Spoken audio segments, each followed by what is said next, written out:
Hi, I'm Teacher Rashid. I'm a certified teacher trainer by Nile Institute, and my goal here is to help you with your teaching. You will be able to teach with clarity, confidence, and professional purpose.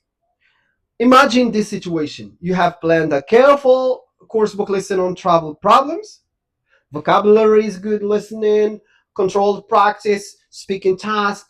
It is all there and you don't need anything. You are happy with your lesson plan. Then, before you open the book, one student says, "Teacher, yesterday my landlord told me I have to leave my apartment and I don't know what to do." The class changes, everyone has questions, everyone has advice, chaos. This is real urgency in the air. And the teacher says, "Oh, interesting. Anyway, open your book, page 50. That is the moment Dogme ELT cares about. Not because course books are evil, they are not, but because sometimes the strongest material in the room is already sitting in the room. Got it? By the end, you will have a practical way to teach without a textbook, without turning the listen into aimless chat. So here is the quickest test. Um, a weak, no textbook lesson says, let's just talk. A strong dogme lesson says, let's talk, capture the language that matters, and use it again better. This is dogme. That difference is everything. Dogme is often described with three ideas: conversation driven, materials light, and focused on emergent language. Conversation driven means the lesson grows from what learners actually want or need to say. Materials light means the book, worksheet, slideshows, and apps are not controlling the lesson. Emergent language means the teacher notices useful or problematic language as it appears in the lesson, then turns it into learning. A course book gives you pre-selected content, but Dogme asks whether the learners can generate content that is more immediate, more memorable, and more worth speaking about. So here is the rule. The material here is not absent. The material is arriving live. All right? Let us make that concrete. In a normal course book lesson, the topic might be pre-selected. For example, problems with neighbors, giving advice, useful phrases, you should, have you thought about, if I were you, all these phrases. That can work beautifully. The book predicts a language need and gives the teacher a route through it. In a dogme lesson, the need may come from the learners first. For example, the student with the landlord problem speaks. Other students ask questions. When must you leave? Did you sign a contract? Can you talk with him? Did you fight? Did the police come? Etc. The teacher listens, boards language, and starts to shape it. Maybe students say, you must speak with the owner, or maybe it's better find new room. The teacher here can reformulate. You could speak to the landlord. It might be better to look for a new place. Don't get the police involved. The lesson has not lost its language focus. The language focus has been found. But this is where the dangerous misunderstanding begins. Some students, novice students, and actually novice students will never try Dogme, and they don't know it actually. Some teachers hear Dogme and think it means no preparation, no aim, no structure, and no responsibility, no listen plan. So they walk in and say, "What do you want to talk about?" Here, if the group is confident, the listen might become an enjoyable conversation. But if the group is quiet, the listen may collapse. So either way, students can leave having used the same safe language they always use. It can even look wonderfully student-centered, while secretly abandoning students. They talk, you laugh, time passes, and nobody knows what English got sharper because of the lesson. That is not dogme. That is just a lesson without materials. The problem is not conversation.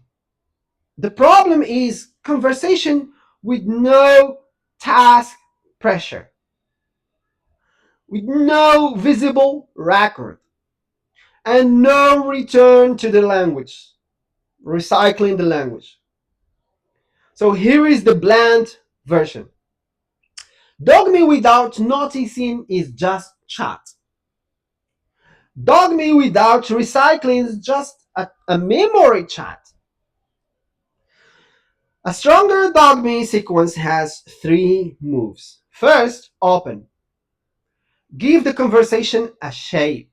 Example, tell your partner about one real problem you have had with the landlord, with the police, at work, study, or money. Choose one problem your group can actually advise on. This is a situation, a real situation. Second, capture.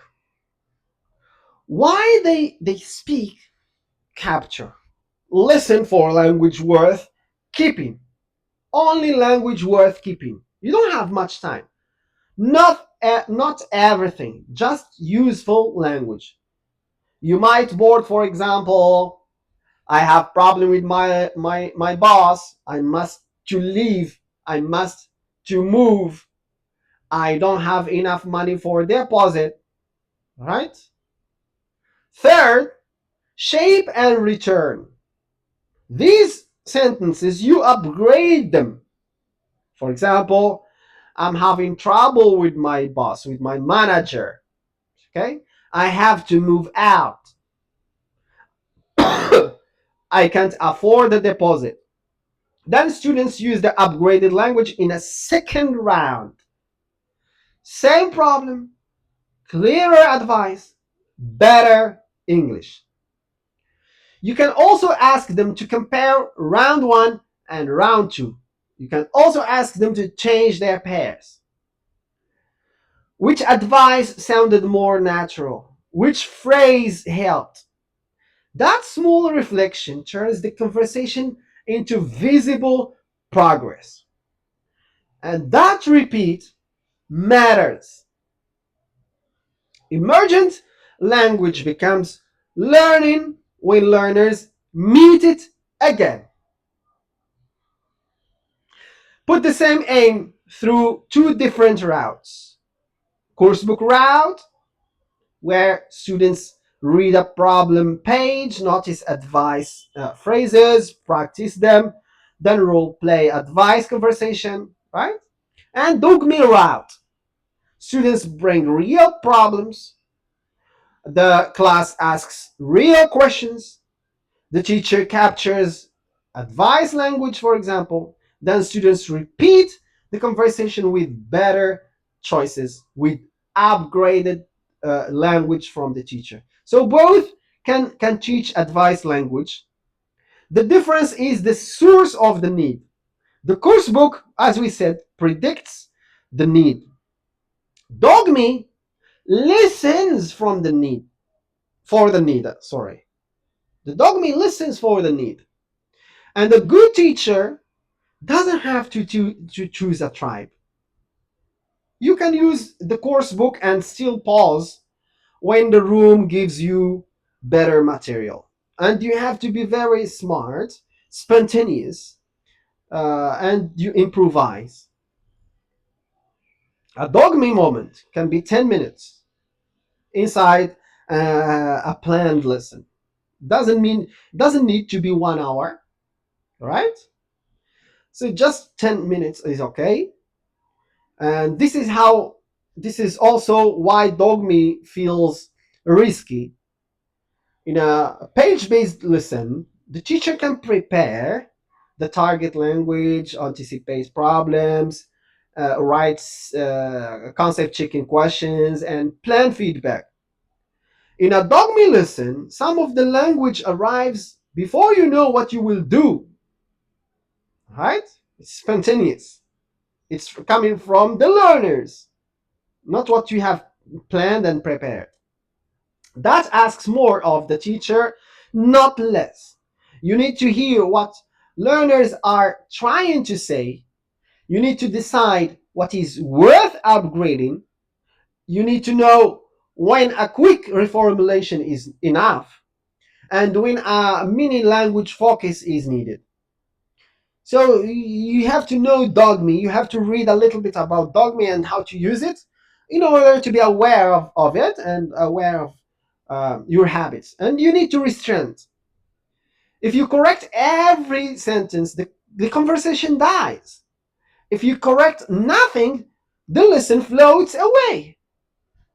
So this is why Dogme is not a beginner shortcut. A new teacher can try a small Dogme moment, but a whole dogme lesson needs strong monitoring, board work, language awareness, and classroom management.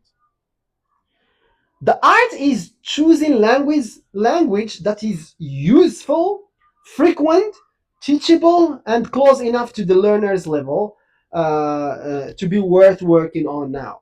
So here is the practical filter. When language emerges, ask three questions. Question one, does this language serve the conversation? If students needed to explain, ask, disagree, or tell the story, it is a good candidate.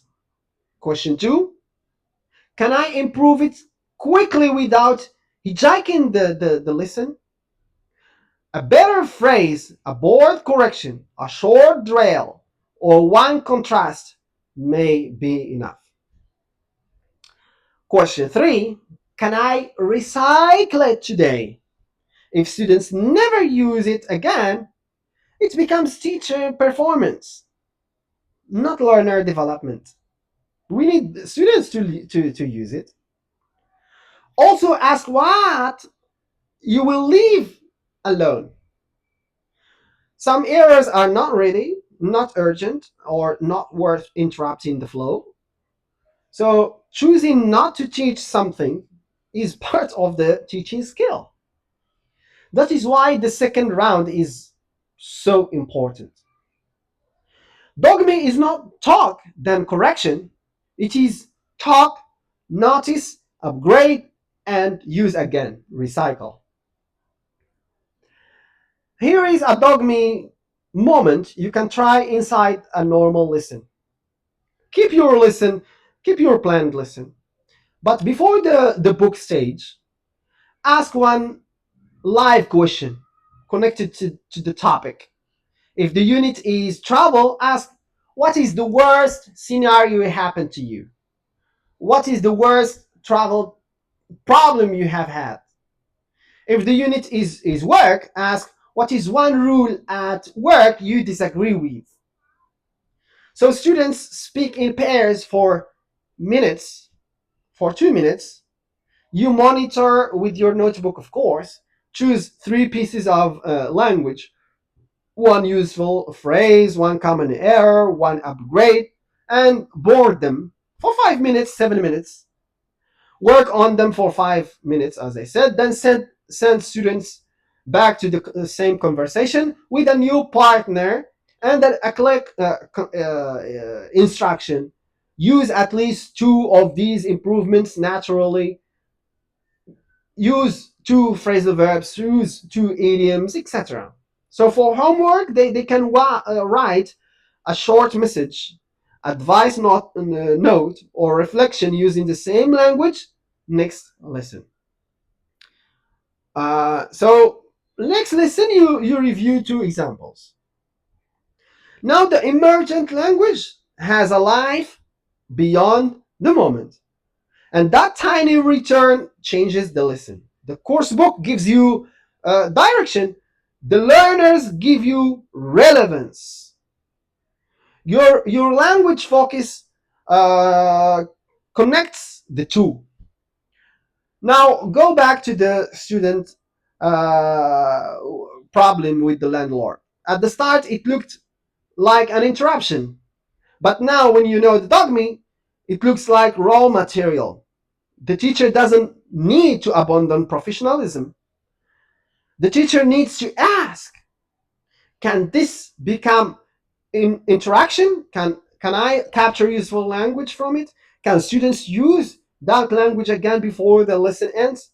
If the answer is yes, the class has not gone off the plan.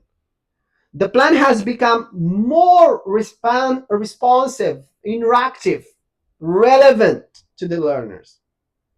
So that is the promise of Dogme at its best. Not less teaching, but teaching closer to the moment when language is actually needed. And this creates the next problem. Once you have captured emergent language, students might still need to say it several times before it feels usable. And this reminds us of drilling. Do you remember drilling? Do you remember what's the name of the method? Yeah, so in the next video, we will ask whether the audio language method is really dead, why drills got such a bad reputation, and when repetition still has a place in a modern communicative classroom. Thank you so much, guys. See you in the next video.